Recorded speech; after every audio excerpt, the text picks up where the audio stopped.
بسم الله والحمد لله والصلاة والسلام على رسول الله. أيها الإخوة الكرام، السلام عليكم ورحمة الله وبركاته. الصلح قيمة ومنهاج. أعالج هذا الموضوع من خلال مقدمة ونقطتين وخاتمة. تنصرف المقدمة إلى بعض المسائل المهمة، منها المسألة الأولى أن الحياة التي نحن نعيش فيها الآن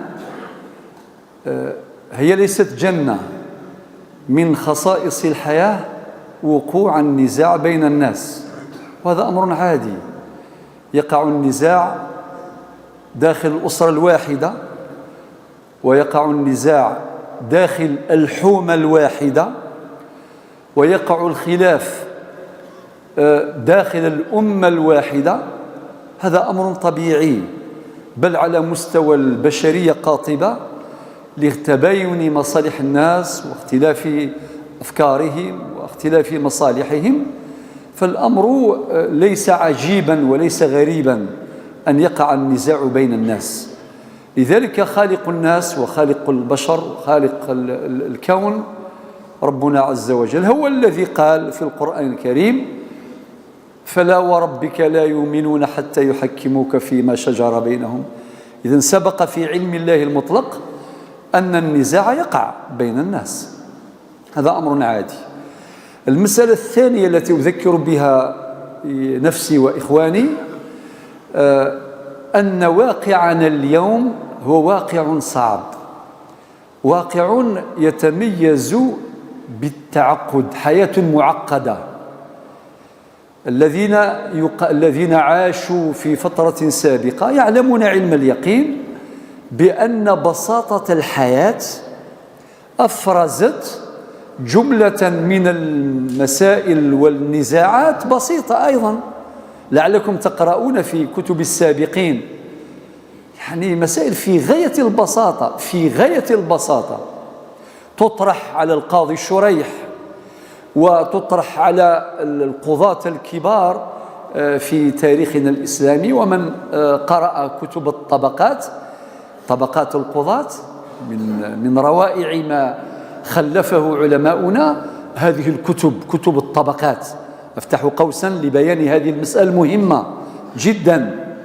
نقرأ عن الطبقات الكبرى، تسمعون بها، لابن سعد، وابن سعد له شيوخ، من شيوخه الإمام الواقدي، طبقات الواقدي، رغم أن الطبقات الكبرى لابن سعد هي مرجع أساس لكتب مهمة جدا في تاريخنا المشرق، كتاريخ دمشق لابن عساكر، وسير أعلام النبلاء للإمام الحافظ الذهبي، وتهذيب التهذيب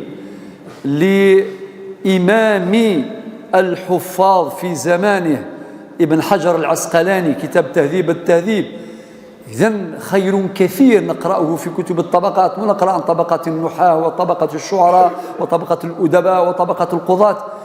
إذن قراءتنا لهذه اللآلئ، لهذه الدرر، تعطينا صورة جميلة، صورة بديعة عن تلك البصمات التي خلفها أولئك الأعلام. نغلق القوس.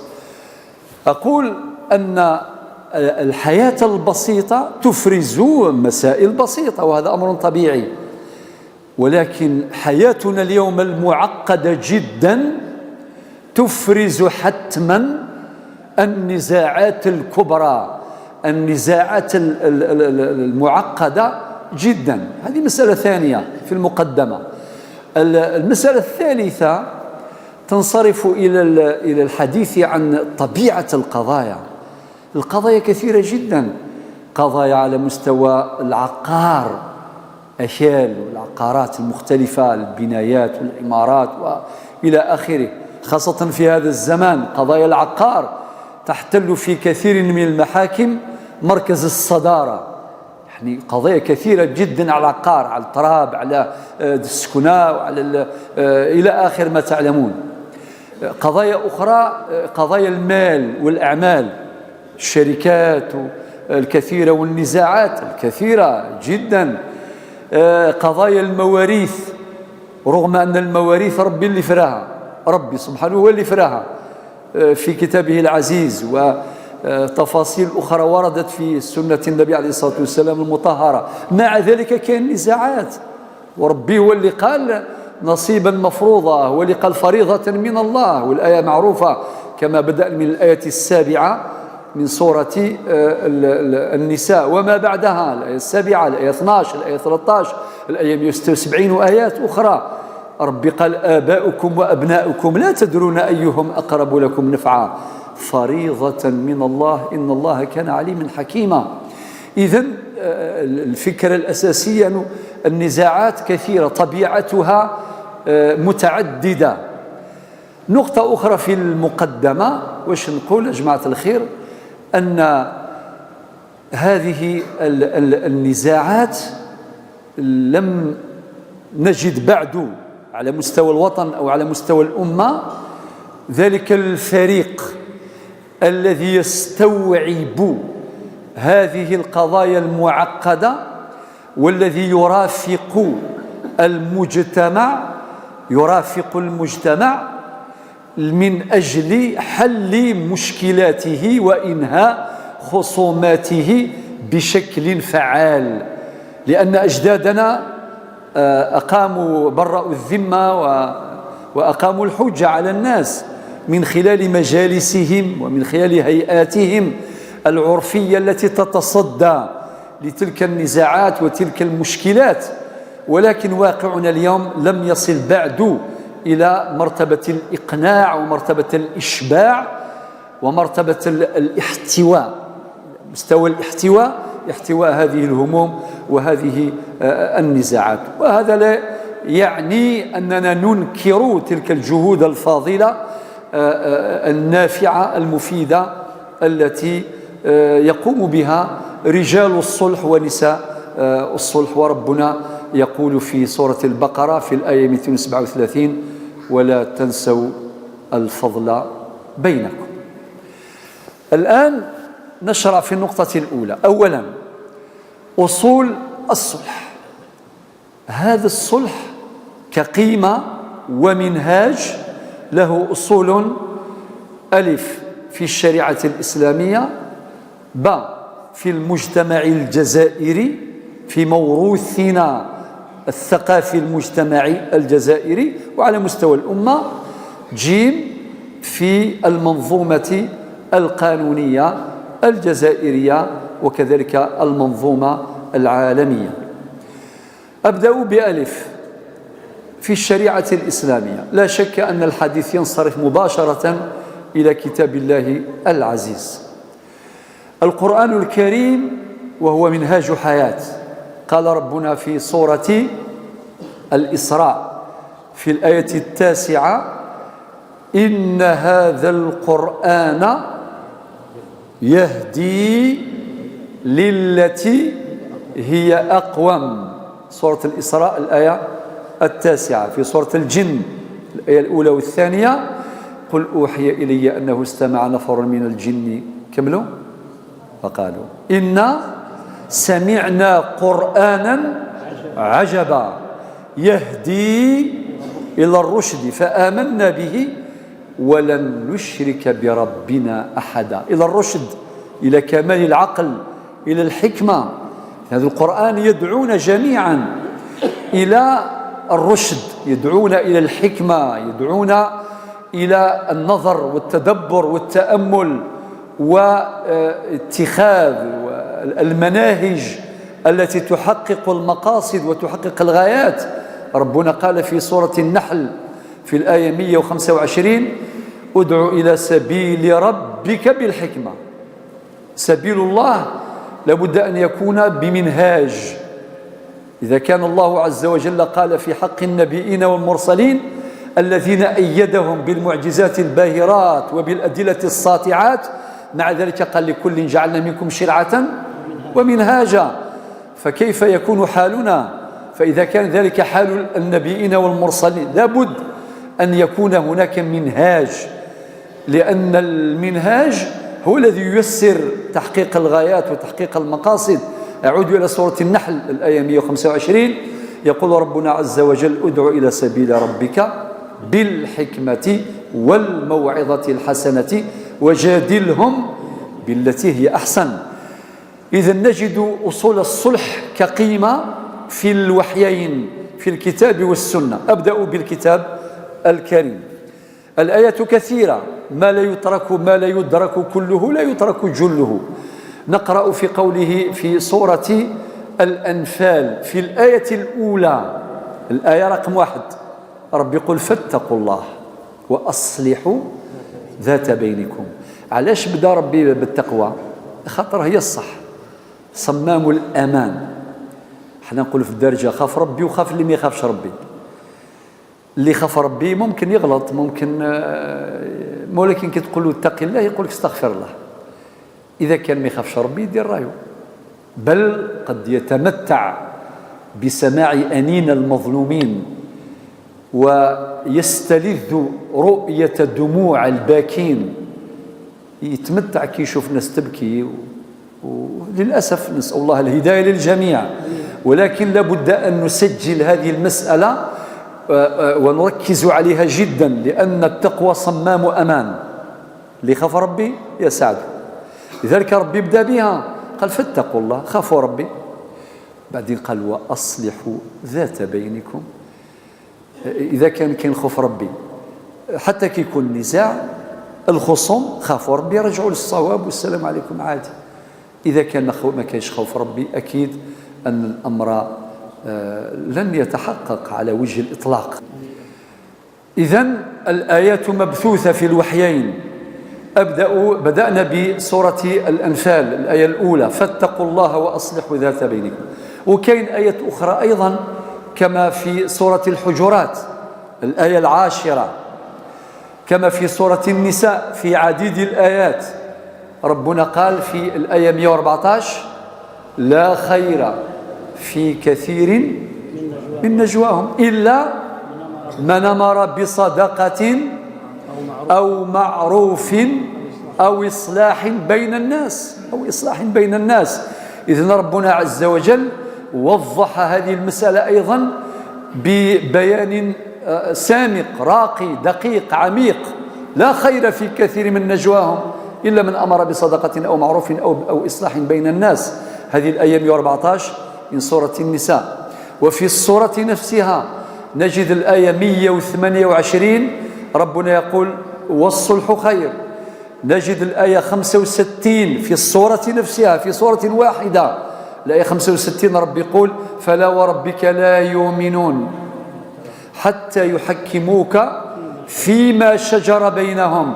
إذن سبق في علم الله المطلق أن الشجار يقع بين الناس يقينا، حتى يحكموك فيما شجر بينهم. هذه مسألة مهمة جدا، لأن بعض الخصوم إذا تخاصموا كل يعود إلى عقله، كل واحد يقول: عندي رأي، عندي عقل، يلا، والآخر عنده العقل والعقل، كل واحد كيفاش يخمم ويصرى واش يصرى.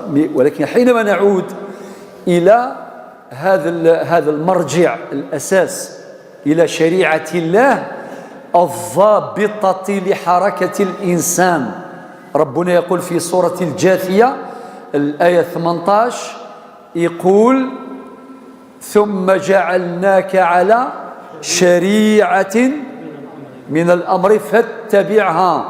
فتفيد الفورية مع الترتيب، تعقيب وترتيب فورية.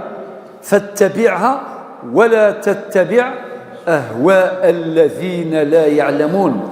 عودة إلى الآية 65 من سورة النساء، ربنا يقول: حتى يحكموك فيما شجر بينهم ثم لا يجدوا في أنفسهم حرجا مما قضيت. الشرط الثالث: ويسلموا تسليما. إذن هذا البيان القرآني واضح جدا، يبين لنا منهاج أو يبين لنا الصلح كقيمة شرعية تربوية حضارية ضرورية، وكمنهاج في حياة الأفراد، في حياة الأسر، في حياة المجتمعات، بل في حياة المجتمع البشري، في حياة المجتمع البشري ككل. لأن هؤلاء البشر الذين خلقهم الله عز وجل في هذه الحياة ما خلقهم لإزهاق الأرواح، ما خلقهم للعدوان على حقوق الإنسان، ما خلقهم لإثارة الفتن والحروب وإسالة الدماء. ربنا قال في الآية رقم 13 من سورة الحجرات: وجعلناكم شعوبا وقبائل لتعارفوا من أجل تحقيق التعايش بين أفراد الأسرة البشرية، لتحقيق التعايش بين المجتمع البشري، ما يسمى الآن المجتمع الدولي المعاصر القديم أو الحاضر أو المستقبل، للتعاون على المشترك الإنساني، للتعاون على المشترك الإنساني. كل ذلك من دلالات هذه الآية القرآنية.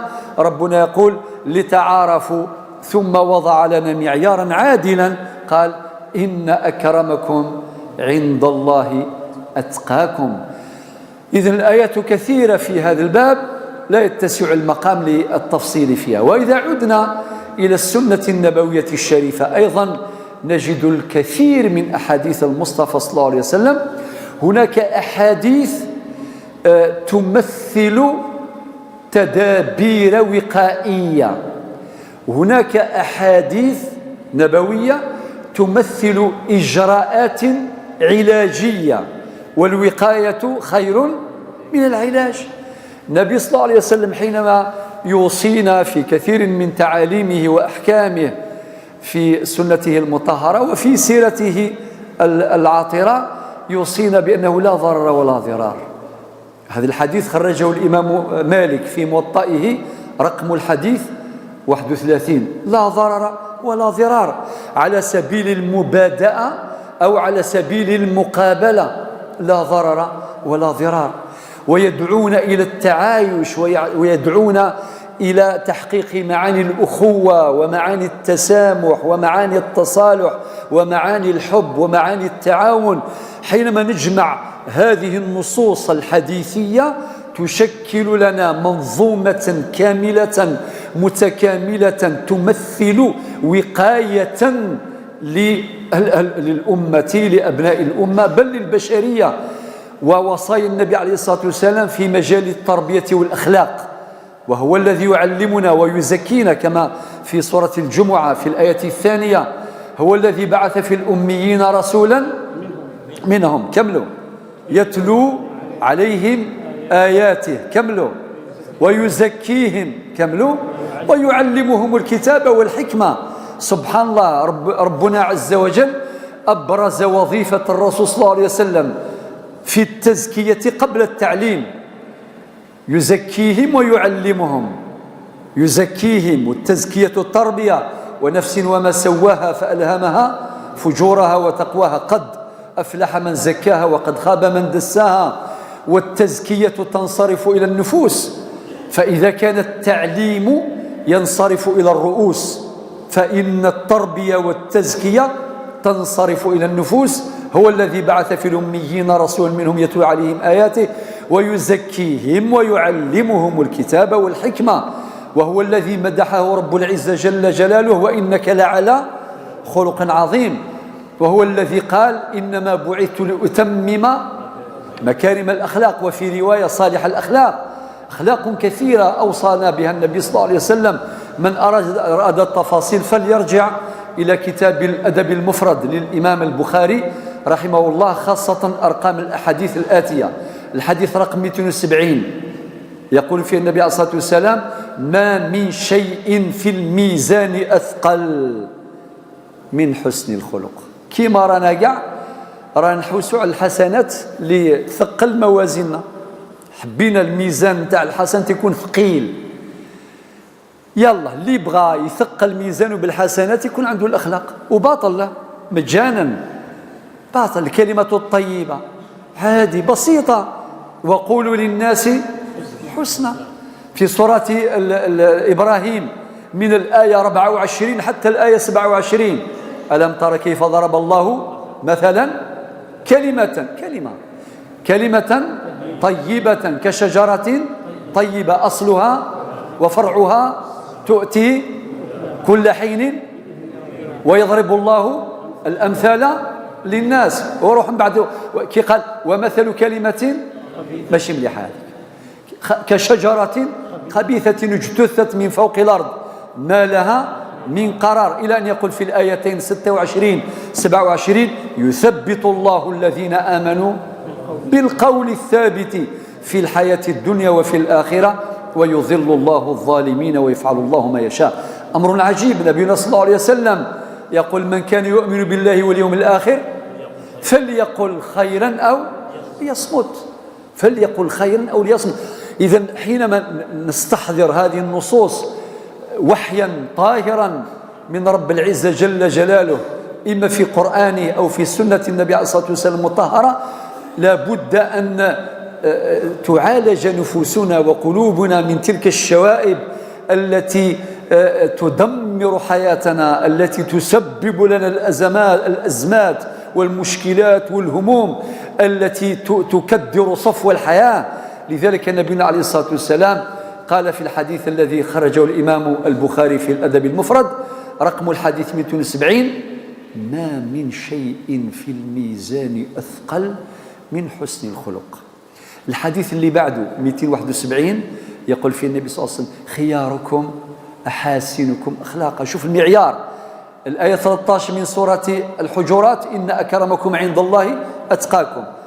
الحديث 271 في الأدب المفرد للبخاري قال خياركم حاسنكم أخلاقا. اللي بعده حديث رقم 271 واش يقول 272 يقول فيه النبي صلى الله عليه وسلم ألا أخبركم كذا كذا. بعدين قالوا بل يا رسول الله.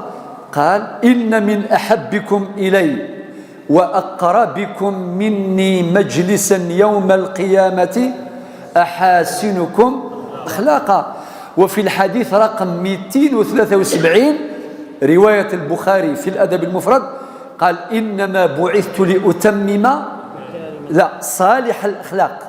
الرواية اللي في الأدب المفرد صالح الأخلاق، ورواية أخرى صحيحة أيضا إنما بعثت لأتمم مكارم الأخلاق. إذن هذه الأخلاق التي تجمل حياتنا وهي صمام أمان أيضا في حياتنا الأسرية، في حياتنا الاجتماعية، في حياتنا الاقتصادية، في حياتنا السياسية، في حياتنا الثقافية، في حياتنا الإعلامية مع هذه الثورات نتاع الفيسبوك ونتاع الانترنت وكذا. الأخلاق راح تبقى على خير إذا كان الأخلاق حضرت لا خوف ولا وجل.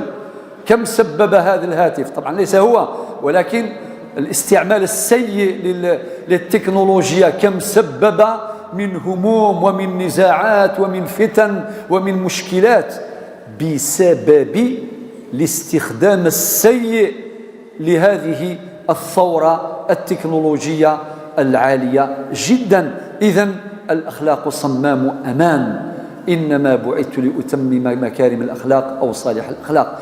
إذن والأحاديث كثيرة هذه تمثل تدابير وقائية، ولكن إذا وقع النزاع أيضا نبينا صلى الله عليه وسلم يرشدنا إلى جملة من التدابير. منها يقول النبي عليه الصلاة والسلام في الحديث الذي خرجه الإمام الترمذي وصححه واش يقول ألا أخبركم بأفضل من درجة الصيام والصلاة والصدقة؟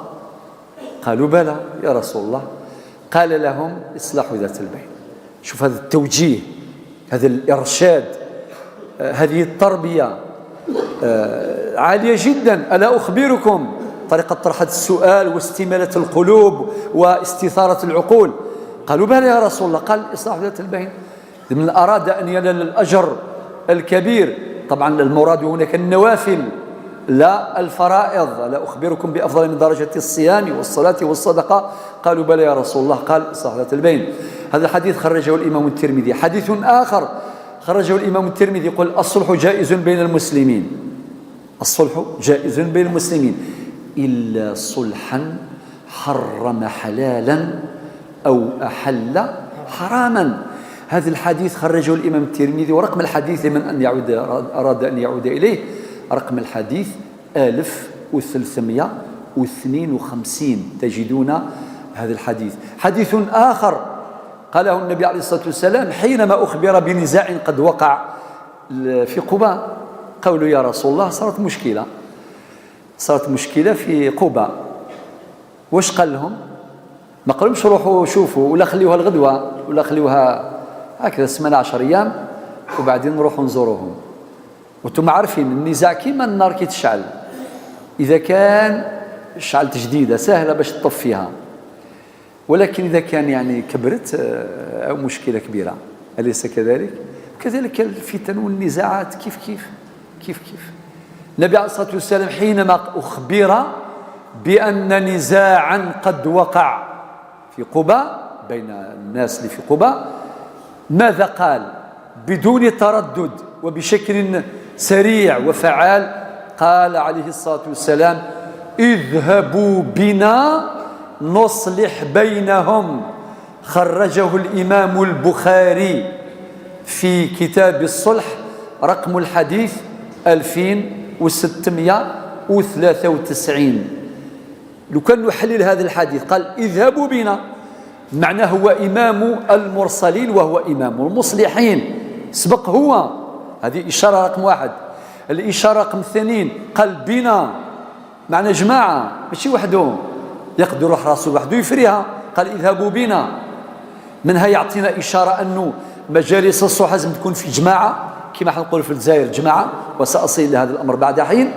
الأمر الثاني تدريب، عندهم الزهر الصحابة يحضروا مع النبي صلى الله عليه وسلم كيف كان يتعامل مع الخصوم ومع المتنازعين، وكيف يتمثل قيمة الصلح عمليا. اذهبوا بنا، ثم ذكر المقصد قال نصلح بينهم. خرجه الإمام البخاري كما استمعتم، رقم الحديث 2693، والأحاديث كثيرة في هذا الباب. نروح الآن إلى باء نتحدث شوية عن المجتمع الجزائري على مستوى الأمة. هذا موجود لأنه شريعتنا تعلمنا باش نفكر في الأمة، لا نفكر فقط في الحومة. اللي عايش في الحومة عنده الحق، يحب الحومة نتاعو، أليس كذلك؟ نحبوا كاع الحومة، ولكن ماشي غير المحبة، غير لازم ننظفوها ولازم نسقموها ولازم كي يقولوا غدوة ننظفوا نتعاونوا حومة. ولكن من عجائب الإسلام أنه يدعونا إلى الاهتمام بالحومة ويدعونا إلى الاهتمام بالأمة.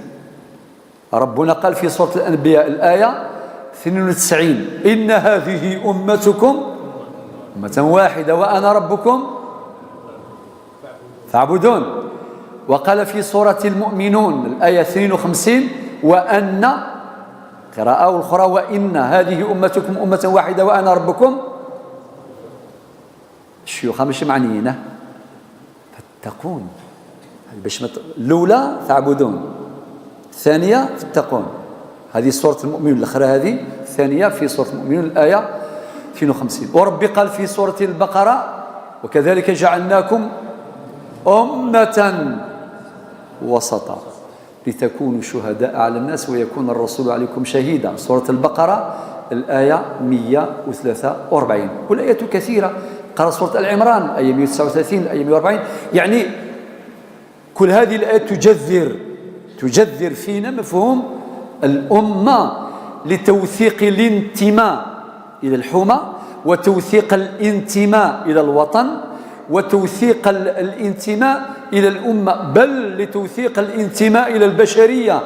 المسلم لابد أن يستشعر هذا، كلكم لآدم وآدم تراب، ليعمر هذه الأرض ولا يدمر، لينفع ولا يضر، ليصلح ولا يفسد. كل هذه المعاني مقصودة في الوحيين في الكتاب والسنة. أعود إذن نتكلم على المجتمع الجزائري. المجتمع الجزائري ما شاء الله، ربي يرحم كاع الشيوخ الناس، سواء المشايخ الأئمة ولا الناس كبار. كي نقول ناس كبار ماشي غير الرجال والنساء. تاريخنا المشرق أنبأنا بما لا يدع مجالا للشك. بنس بكري ما شاء الله مدرسة في الحومة، في الدشرة، في المدينة كاين العقال هذاك اسمهم جماعة. كلمة جماعة وين تروح تلقاها؟ شرقا غربا شمالا جنوبا وسطا. يختلفوا الناس، يقول لك نشوفوا جماعة، نجيبوا جماعة، أو فيها بركة. يجوك جماعة معناه يقادروك، معناه يحبوك، معناه يحترموك. ولو كان ينقصوا لك شوية من حقك باش يطفيوا النار راك رابح، ويدعيوا لك وربي يستجيب سبحانه، يعني عندك فائدة بيقين. إذن هذا الأمر لابد أن نهتم به أيما اهتمام. يلا.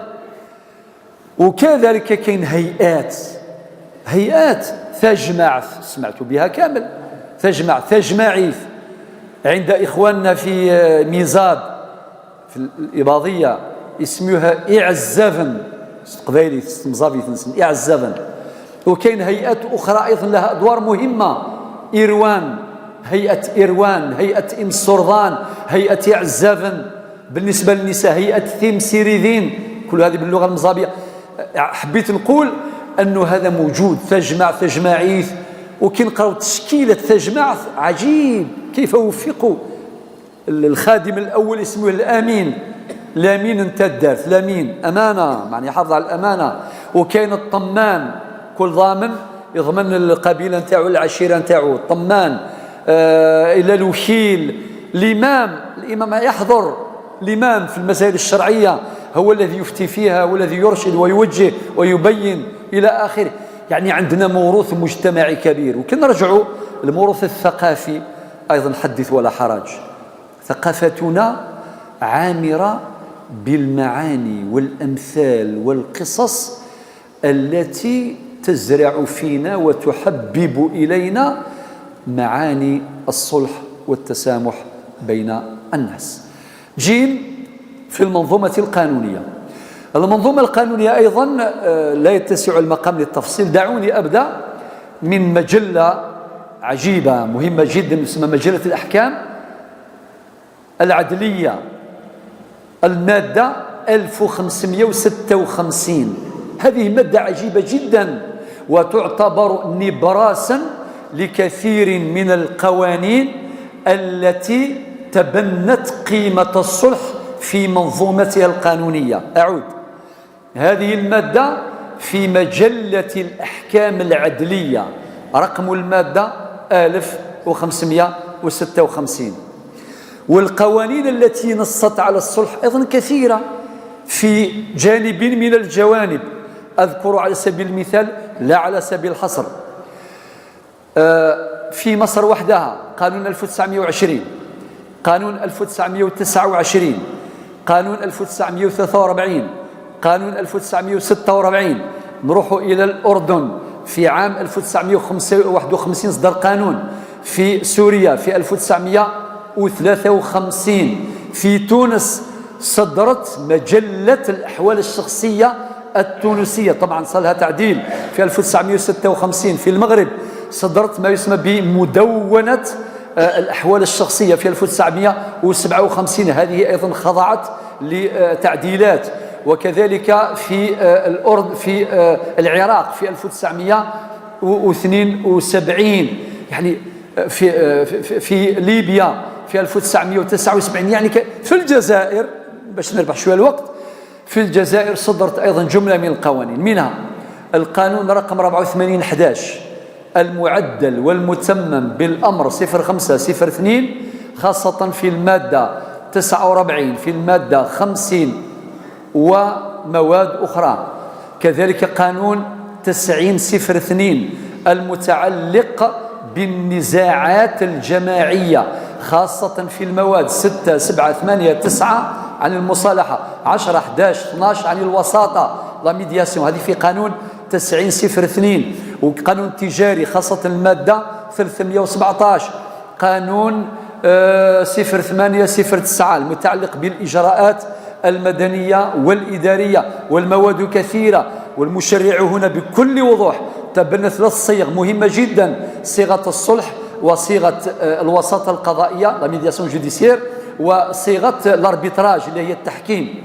الصلح من المادة 990 وما بعدها، الوساطة القضائية من المادة 994 وما بعدها، التحكيم من المادة 1005 وما بعدها. إذن عجب، كل هذا موجود، ولكن الذي نحتاج إليه هو حسن التعامل مع النصوص الشرعية وحسن التعامل مع النصوص القانونية وحسن الاستثمار لمنظومتنا الفقهية والثقافية والمعرفية الجزائرية على وجه الخصوص، وهذه المنظومة الثقافية على مستوى أمتنا. النقطة الثانية ثمرات الصلح. شجرة الصلح حينما تغرس ستثمر بيقين. شجرة الصلح حينما تغرس ستثمر. اللي غرس شجرة النخيل يستنى تمر، واللي غرس شجرة الزيتون يستنى الزيتون، واللي غرس العنب، ورنا في منطقة الله يبارك فيها خير كثير شجرة يستنى العنب، أليس كذلك؟ الشجرة تاع العنب تعطينا العنب بكل أشكاله. لذلك نقول شجرة الصلح أيضا حينما تغرس ستثمر. ثمراتها كثيرة، أذكر بعضا منها. الثمرة الأولى هي العمل بمقتضى النصوص الشرعية الآمرة بالصلح. هذه ثمرة كبيرة، معناها ربي قال تصالحوا على نصالحوا. هذه ثمرة كبيرة جدا، يعني الإنسان يشعر بأنه انسجم وتناغم مع شريعة الله الآمرة بهذه القيمة المهمة. ثمرة ثانية إنهاء الخصومات وإنهاء النزاعات سريعا، لأن الصلح ينهي النزاع. إذا قارنا مع الإجراءات القانونية، طبيعة القانون تجعل القضية تطول، هذا أمر طبيعي، لأن القوانين تخضع المسألة أو المسائل أو النزاعات إلى إجراءات، وهذه الإجراءات مهما كانت الوصايا. نقرأ مثلا في المادة 459 من قانون 75/58 المعدل المتمم، مادة رائعة جدا، أنه تتكلم عن التنازل، تتكلم عن وضع محسوب النهاية للنزاع، ويعني أمور معينة إرشادية موجودة في هذه المادة، ولكن الإجراءات تجعل القضية تطول. ولكن مجالس الصلح تسرع، تنهي النزاع سريعا، وهذه في حد ذاتها ثمرة مهمة. ثمرة أخرى أيضا مهمة، تغسل القلوب، لأنه إذا كان تصالحوا الناس معنى كلاهما ربح، ما كايش غالب وما كايش مغلوب، ما كايش واحد منتصر والآخر منهزم، كلهم رابحين، كلهم رابحين، لأنه خلاص قال بالصلح الله يبارك. وهذه تغسل القلوب، وجاب لنا ربي ما كايش حاجة لتضمن استمرار الخير كما القلوب كي تكون مطمئنة مرتاحة، ما فيها لا حقد ولا بغضاء إلى آخره. حتى اللي يخلي من حقه ينال ذلك أجرا عند الله يوم لا ينفع مال ولا بنون إلا من أتى الله بقلب سليم. ولكن في الخاتمة لا يمكن أن يتحقق هذا الصلح إلا بجملة أمور. من هذه الأمور لا بد من الإخلاص والنية، إنما الأعمال بالنيات وإنما لكل امرئ ما نوى. النهار اللي اختصموا زوج في أي نزاع مهما كان طبيعة النزاع، كي تكون النية ربي يبارك وربي يسهل وربي يسر، أليس كذلك؟ هذا شرط أساس. الأمر الثاني الذي يأتي لا يمكن أن يفرض شروطه، يقول لك اختصمت مع أخوه ولا مع جاره ولا مع شريكه، ولا يقول لك نعم نقبل جماعة الخير محبس، عندي شروط. أو كيفاه أو كيفاه أجدادنا عندهم قاعدة ذهبية، يقول لك ما تشرط ما والو، أهدر، دافع على حقك، نعم، أعرض حججك، قدم الوثائق والأدلة، نعم، قل هاتوا برهانكم إن كنتم صادقين، عادي، ولكن ما تفرض الشروط. لماذا؟ أعطي الرأي للمؤمنين العقال، حتى عبارة يقولوها يقول كما درتوا احنا راضيين. وهذا المسألة في حد تقوي رجال الصلح، تقويهم ويجتهدون في تحقيق المقصد وفي تحقيق الغاية. هذه مسألة أيضا مهمة. أيضا قاعدة أيضا أخرى مهمة وشرط مهم، لا بد من الاستعانة بالخبراء. وقد قلت لكم في مقدمة المحاضرة بأن نزاعات هذا الزمان معقدة لا يفهمها شخص عادي، أليس كذلك؟ إذا كان قضية مالية، شركة كبيرة جدا فيها أموال وفيها ملايير وفيها قواعد وفيها عقود وفيها اتفاقات وفيها مصالح لها متعلقة بالموضوع، مصلحة الضرائب والشركة الأخرى ولا أدري مصالح أخرى، يحتاج إلى دراية بهذا الموضوع. هذا الذي يجعلنا إلى ضرورة الاستعانة بالخبراء. إذا كان نزاع قاري في الأمور العقارية نحتاج إلى خبراء. ربنا هو الذي قال ولا ينبئك مثل خبير.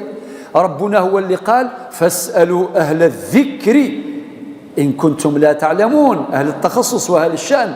هو الذي يقول فاسأل به خبيرا. القرآن يرشدنا فنستعين بالخبراء، ولا يعني أن الكبار يقول لك واحد كبير ما يعرفش، لا لا لا لا، هذاك الكبير عنده دعوة الخير، عنده سلطة معنوية يأثر في الخصوم، عنده بزاف أمور يوجه، يصنع لك، يعاونك في صناعة هذيك الجو المناسب للتصالح والتسامح. إذن وفي كل خير. ربنا أمرنا في سورة المائدة قال وتعاونوا على البر والتقوى. إذن مجالس الصلح نسأل الله أن يوفقنا جميعا من أجل تحيينها، من أجل يعني تشكيل مجالس الصلح في مستوى هذه النزاعات. تتشكل من خبراء في الشريعة الإسلامية، في القوانين الوضعية، في المجالات الأخرى، في المسائل المالية، في المسائل الطبية، في المسائل البيولوجية، في المسائل العقارية المالية، كل ذو التجارية، وكل هذا نحتاج إليه. لماذا؟ من أجل تحقيق الغايات وتحقيق المقاصد. شكرا لكم والسلام عليكم ورحمة الله.